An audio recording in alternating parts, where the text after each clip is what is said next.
Earlier tonight, Oscar mentioned Václav Havel, I think, I hope, because it's in my notes that he did. The dissident playwright and hero of democracy. His spirit has, in a way, been hovering over the proceedings all night. 35 years ago, Havel became more involved in politics because of the arrest of the Plastic People of the Universe, a rock band that defied the Czech authorities' demands that they stop giving young people disruptive ideas about individual expression. He co-founded Charter 77, a group of dissidents who demanded that the regime expand freedom and respect human rights. It took a while, but they were victorious. And in 1989, the regime fell, and Václav Havel, dissident playwright and prisoner of conscience, became the president of a free Czechoslovakia. A few months ago, another rock band dared to provoke a reaction from the Kremlin. The members of Pussy Riot, a feminist punk rock band, staged a protest in the Cathedral of Christ the Savior, wearing their trademark balaclavas.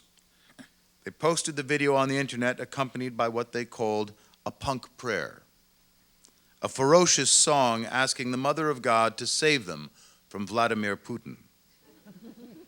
3 members of the band were arrested and put on trial for hooliganism. They were sentenced to 2 years in jail. The world community was outraged. The members of the band have been called prisoners of conscience because behind the performance that got them arrested, Pussy Riot has a consistent record of agitating for greater individual freedom, the rights of women, and political change. Nevertheless, 2 members of the band, Maria Alyokina, who is 24, and Nadezhda Tolokonnikova,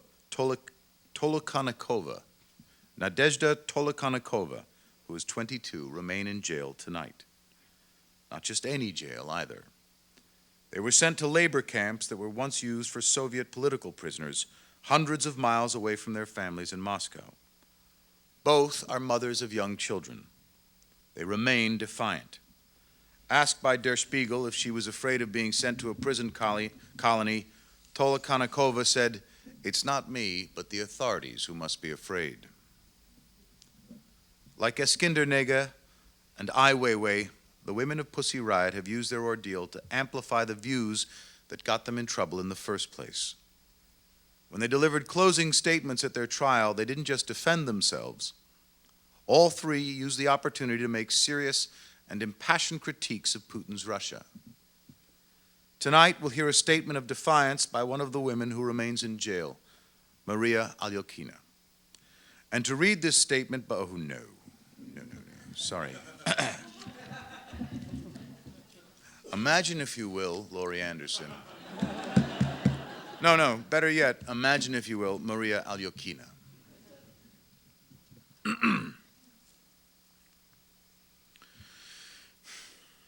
This trial is highly typical and speaks volumes. The government will have occasion to feel shame and embarrassment because of it for a very long time to come. At each stage, it has been a travesty of justice. As it turned out, our performance, at first a small and somewhat absurd act, snowballed into an enormous catastrophe.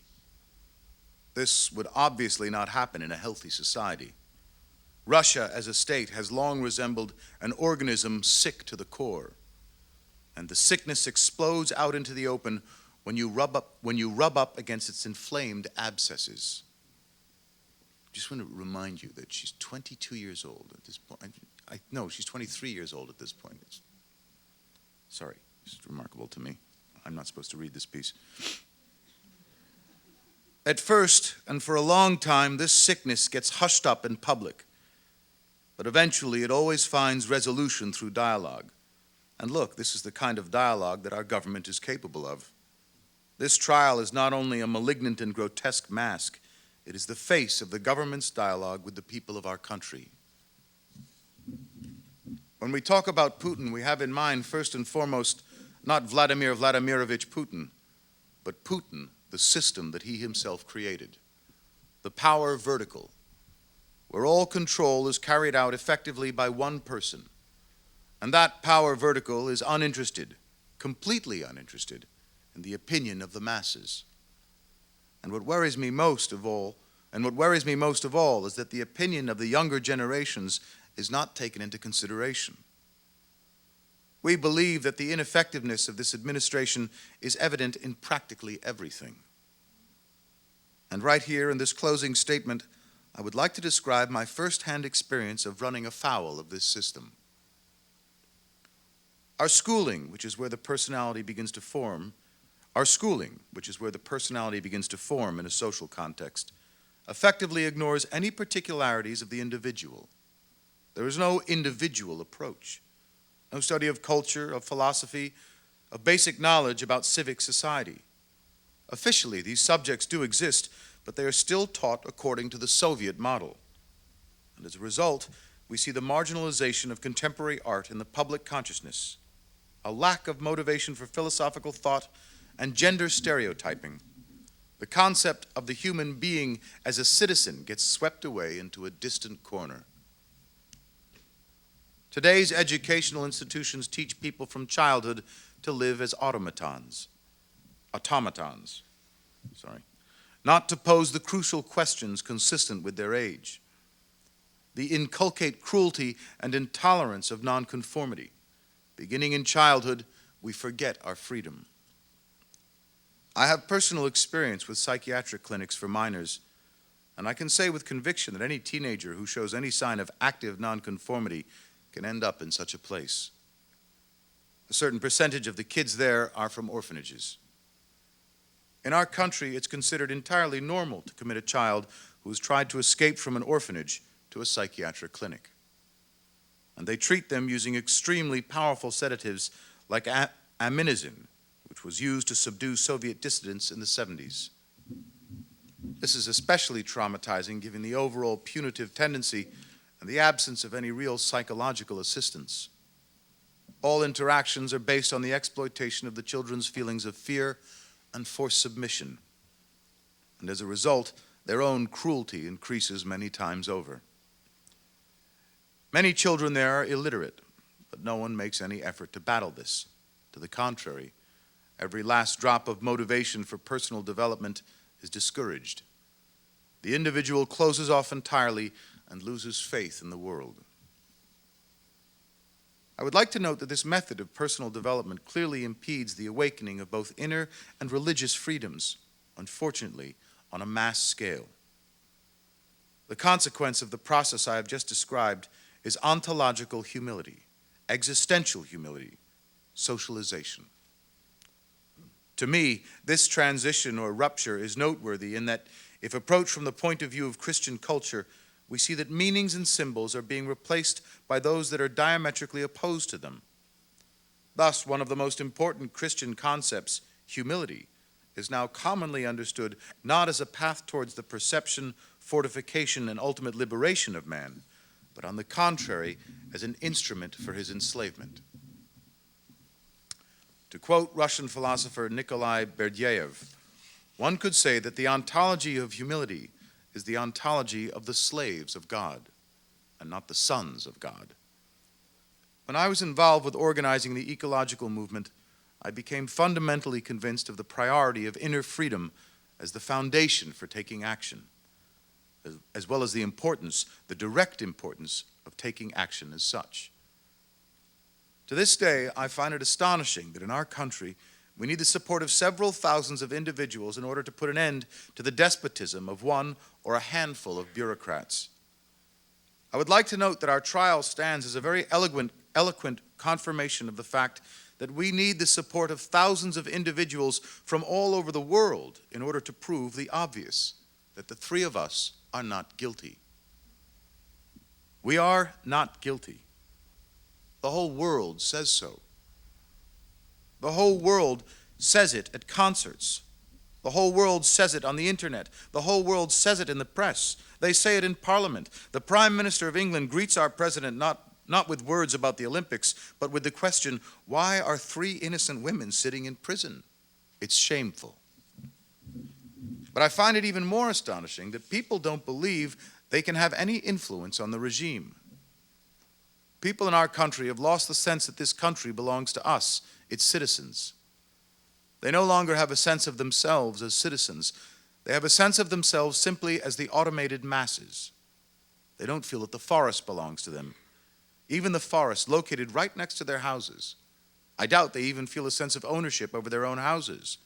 Because if someone were to drive up to their porch with a bulldozer and tell them that they need to evacuate, that, excuse us, we're going to raise your house to make room for a bureaucrat's residence, these people would obediently collect their belongings, collect their bags, and go out on the street, and then stay there precisely until the regime tells them what they should do next. They are completely shapeless. It is very sad. Having spent almost a half a year in jail, I've come to understand that prison is just Russia in miniature. One could also begin with the system of governance. This is that very same power vertical in which every decision takes place solely through the direct intervention of the man in charge. There is absolutely no horizontal delegation of duties, which would make everyone's lives noticeably easier. And there is a lack of individual initiative. Denunciation thrives along with mutual suspicion. In jail, as in our country as a whole, everything is designed to strip man of his individuality, to identify him only with his function, whether that function is that of a worker or a prisoner. The strict framework of the daily schedule in prison, you get used to it quickly, resembles the framework of daily life that everyone is born into. In this framework, people begin to place high value on meaningless trifles. In prison, these trifles are things like a tablecloth or plastic dishes that can only be procured with the personal permission of the head warden. Outside prison, accordingly, you have social status, which people also value a great deal. This has always been surprising to me. Another element of this process is becoming aware of this government functioning as a performance, a play, that in reality turns into chaos. The surface-level organization of the regime reveals the disorganization and inefficiency of most of its activities. And it's obvious that this doesn't lead to any real governance. On the contrary, people start to feel an ever stronger sense of being lost, including in time and space. In jail and all over the country, people don't know where to turn with this or that question. That's why they turn to the boss of the jail. And outside the prison, correspondingly, they go to Putin, the top boss. Even though it hasn't been very long, people are acting as if there was never any great terror, nor any attempts to resist it. I believe that we are being accused by people without memory. Many of them have said, "He is possessed by a demon and insane. Why do you listen to him?" These words belong to the Jews who accused Jesus Christ of blasphemy. They said, "We are stoning you for blasphemy." Interestingly enough, it is precisely this verse that the Russian Orthodox Church uses to express its opinion about blasphemy. This view is certified on paper. It's attached to our criminal file. The Russian Orthodox Church did not even bother to look up the context in which blasphemy is mentioned here. That in this case, the word applies to Jesus Christ himself.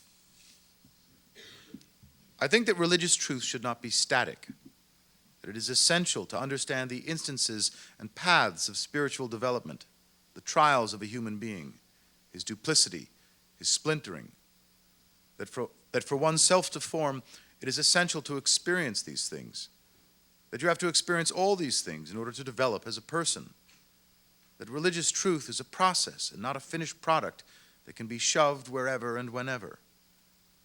And all of these things I've been talking about, all of these processes, they acquire meaning in art and in philosophy, including contemporary art. What really irritates me is how the prosecution uses the words "so cold" in reference to contemporary art. I would like to point out that very similar methods were used during the trial of the poet Joseph Brodsky. His poems were defined as so-called poems. The witnesses for the prosecution hadn't actually read them, just as a number of the witnesses in our case didn't see the performance itself and only watched the clip online. Our apologies, it seems, are also being defined by the collective prosecuting body as so-called apologies. Even though this is offensive, and I am overwhelmed with moral injury and psychological trauma, even so, this is offensive. and I am overwhelmed with moral injury and psychological trauma because our apologies were sincere. I am sorry that so many words have been uttered and you all still haven't understood this.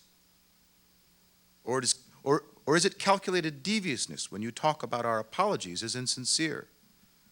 I don't know what you still need to hear from us, but for me, this trial is a so-called trial. And I am not afraid of you. I'm not afraid of falsehood and fictitiousness, of sloppily disguised deception in the verdict of the so-called court.